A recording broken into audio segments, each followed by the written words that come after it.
Assalamualaikum warahmatullahi wabarakatuh. Perkenalkan, Mas Eki Fanzili dari kelas MJ4D dengan NIM 304001000134. Pada kesempatan kali ini saya akan menjelaskan tentang PPT yang telah saya buat dan akan menjelaskannya dalam bentuk video sebagai pemenuhan tugas dari ekonomi Islam yang diampu oleh Bapak Pujo Santoso.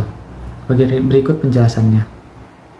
Pada slide yang pertama dijelaskan bahwa wilayah Arab atau wilayah Islam dipotensi untuk menjadi peradaban yang sangat besar dan maju karena wilayah Islam ini diperuntukkan oleh wilayah yang tepat, yaitu diapit antara dua, yaitu antara Romawi dan Persia, yang mana pada saat itu Persia dan Romawi adalah peradaban yang sangat besar. Bahkan beberapa wilayah Arab sendiri dikuasai oleh beberapa kerajaan Persia. Misal ada beberapa pasar yang dikuasai oleh Persia seperti Dumatul Jandal dan lain-lain. Pasar ini dikuasai secara mutlak oleh Persia. Namun kekuasaan atau pemegang pasar ini tetap adalah suku asli Arab tersebut. Jadi suku Arab dapat berkembang dengan adanya pasar yang telah dikuasai oleh bangsa Persia tersebut.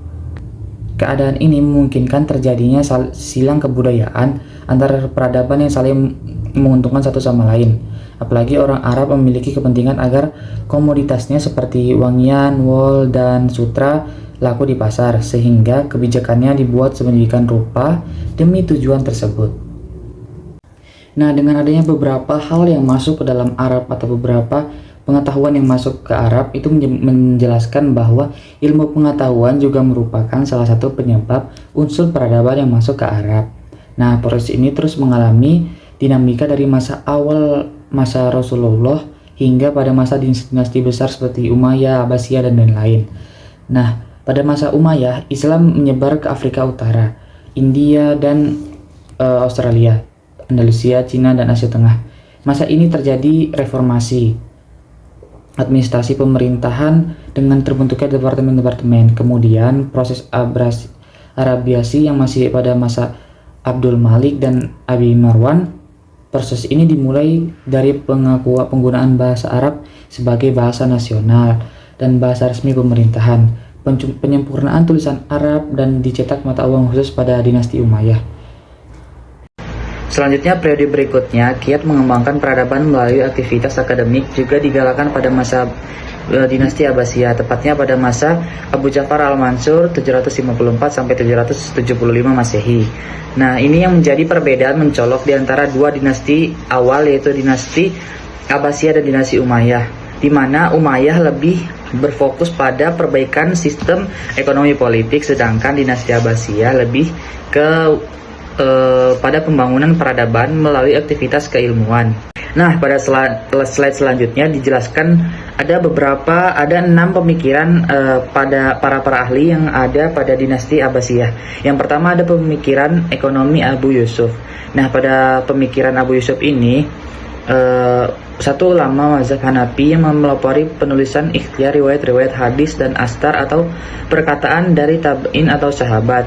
Kebijakan di mana dari masa Rasulullah, Khalifah keempat utamanya Umar, sampai masa Abbasiyah awal, kemudian melakukan sistematisasi dan menghasilkan sebuah karya yang sangat monumental dalam sejarah pemikiran ekonomi Islam di abad pertengahan, yaitu Kitab Al-Kharaz. 135 apresiasi yang begitu tinggi harus diberikan oleh para sarjana muslim modern, yaitu dengan terus mengkaji, meneliti, dan mengembangkan pemikiran ekonomi Islam yang di era sekarang masih dalam tahap pengembangan, utamanya dalam wilayah epistemologi.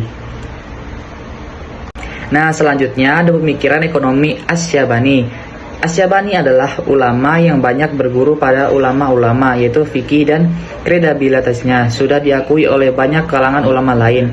Ulama dari yang paling senior Abu Hanifah, seperti Abu Hanifah, Imam Malik, Abu Yusuf, Sufyan bin Uyayyah, Sufyan al-Tsauri, hingga Al-Auza 148. Dia Asyabani mengarah dari kota ke kota, dimulai dari Mekah, Madinah, Basrah, Husra, dan sedikit banyak telah mempengaruhi pemikirannya. Nah, si Asyabani ini adalah guru Ubaid, dan Imam Syafi'i 149. Karya Syabani yang paling terkenal adalah dalam bidang ekonominya. Setidaknya ada dua yaitu Al-Kitab. Oke, selanjutnya di slide yang ketiga ada pemikiran ekonomi Yahya bin Adam. Nah, tak jauh dengan kitab karya ulama-ulama yang lainnya membidangi ekonomi sebelumnya, Abu Yusuf dan Abu Syaini Yahya menyusun kitabnya secara metodologi tidak jauh berbeda dengan mereka berdua. Dia menggunakan pendekatan hadis dan atsar para sahabat, yaitu terbukti ada lebih dari 600 hadis yang membahas administrasi dan manajemen keuangan negara. Analisis yang digunakan sangat mainstream nakliyah, sekaligus memberi kesan berbeda dengan gurunya yaitu Abu Yusuf. Nah, Yahya bin Adam menggunakan pendekatan akliyah dan nakliyah, sekaligus ada konten yang dibahas dalam kitab ini memang tidak jauh berbeda dengan penulis riwayat hadis. Bahkan menurut Cengiz Kolek, kitab tersebut hanya semacam kompilasi hadis tentang subjek pajak tanah dengan beberapa penjelasan ditambahkan pengarang. Dan memang yang menjadi rujukan utama karya tersebut adalah hadis Nabi. Menurut Ahmad Kamil dan Syed Nabzul Ahsan, isi kitab Al-Haraj Yahya bin Adam ini merupakan kompilasi hadis tentang subjek yang relevan dan dilakukan pada masa pemerintahan Al-Ma'mun 813 sampai 833 Masehi.